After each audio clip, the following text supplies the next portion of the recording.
Picture this. You're checking in a guest on a Friday afternoon. They casually mention that they brought their dog.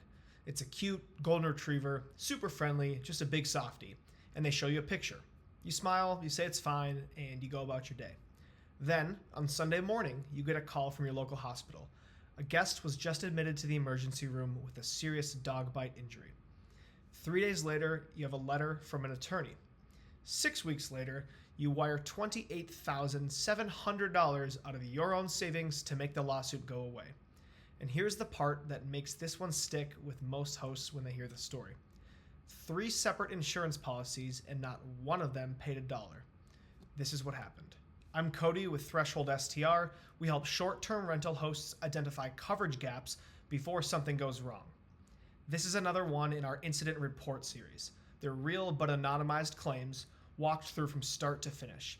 The first one in the series was the hot tub slip video. This one is the guest dog bite. Let's get into it. So the property is a 4-bedroom short-term rental in a popular family travel market. Multiple guests in the home that weekend, and one family arrived with a dog. Another family arrived without one, but with 3 young kids. The host was experienced and had been running short-term rentals for a few years now. They had a clean record and no prior incidents. She didn't have a pet policy on that listing. She didn't ask incoming guests about animals in advance, and when the family mentioned that the dog happened to be coming at check-in, she said it was fine. She'd had guest dogs before and nothing had ever happened. This is the part that matters. She had not specifically thought through what could happen if a guest's dog interacted with another guest's child. She was about to think through it for the next 6 months. Fast forward to Sunday morning when the family was out on the back deck with the dog. The dog was off the leash, but it was on the property. A child from the other family, who was 8 years old, was walking through the yard, and the kids saw the dog and ran towards it to pet it. The dog got startled and it snapped. The bite caught the child's forearm, and it was deep enough to require stitches at the emergency room. It was deep enough that the parents were told that they need to consult with a plastic surgeon about scarring. The child was treated and released, and the family completed their stay the next day. But the parents had photos and documentation. They had medical records. They had a child who had been injured at a property that they'd pay to stay at. And on Tuesday, 3 days after the incident, their attorney sent the host a letter. The demand, $28,700. Now, what happens next is the part of the story that catches hosts off guard every time. The host called her homeowner's insurer, and the carrier asked one question. Was the dog the host's pet or the guest's pet? She said it was a guest's pet. They acknowledged that and said that they would investigate. 5 days later, the denial letter arrived. The policy specifically excluded liability arising from injuries caused by animals kept on the property by guests. The carrier was not going to be involved. She also carried a landlord-style policy as a secondary layer. It was the same question and same answer. Guest animal liability was excluded under that policy as well. Then she called Airbnb about AirCover, and the reviewer looked at the case and came back with a denial. AirCover's terms specifically exclude claims arising from animals on the property that are not owned by the host. Guests' pets are not covered. 3 policies, 3 denials, $0 of coverage available for an injury that occurred on her short-term rental property. This is not a paperwork error or a fine print technicality. This is the actual structure of these policies. Most standard homeowners, landlords, and platform protections do not cover injuries caused by guest animals. The coverage simply does not exist in the policies that most hosts are carrying. So now the host had a $28,700 demand from the family's attorney, 3 days to respond, and no insurance company in her corner. Her options were essentially 3. Pay it from her savings, wipe out her emergency fund, and a meaningful chunk of her short-term rental profits for the year. Fight it in court, hire a defense attorney for somewhere between $5,000 and $8,000 just to get started, then run through discovery, depositions, and potentially a jury trial.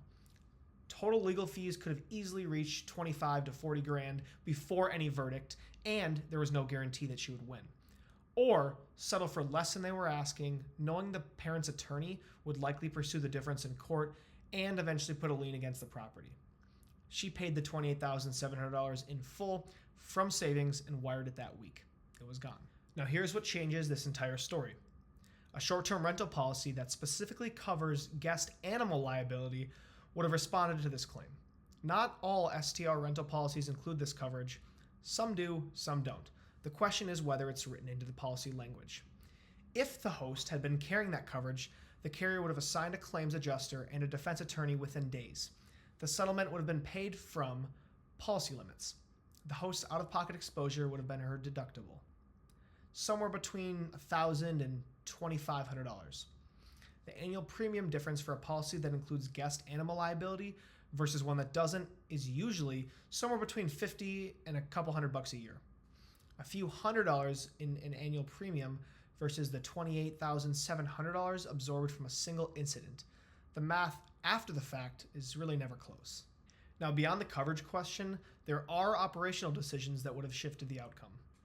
A clear written pet policy on the listing, whether guest pets are allowed or not. If they are, requiring proof of vaccination and a signed waiver at booking. A pet deposit between $500 and $1,000 held until checkout, and it's communicated to every guest in advance and not improvised at the door. Disclosure to other guests in the home when a pet is present.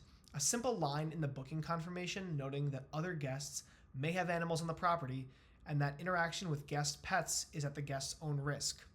Clear protocols for what happens if an incident occurs.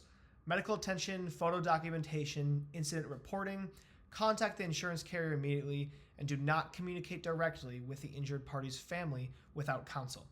None of this prevents every incident, but all of it changes the legal picture if one does happen.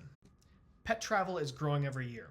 More guests are bringing dogs, and more STRs are allowing them. And almost no host gets specific about whether guest animal liability is actually covered until it's too late.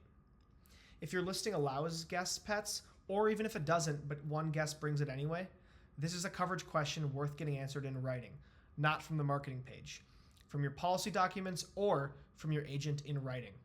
Our free risk score at thresholdstr.com walks through where your specific exposure is. Guest animals are one of the questions in it. We also place properly structured short-term rental insurance for hosts who realize that they have gaps. If you found this useful, please subscribe. We have more incident reports and videos coming real soon. Thanks.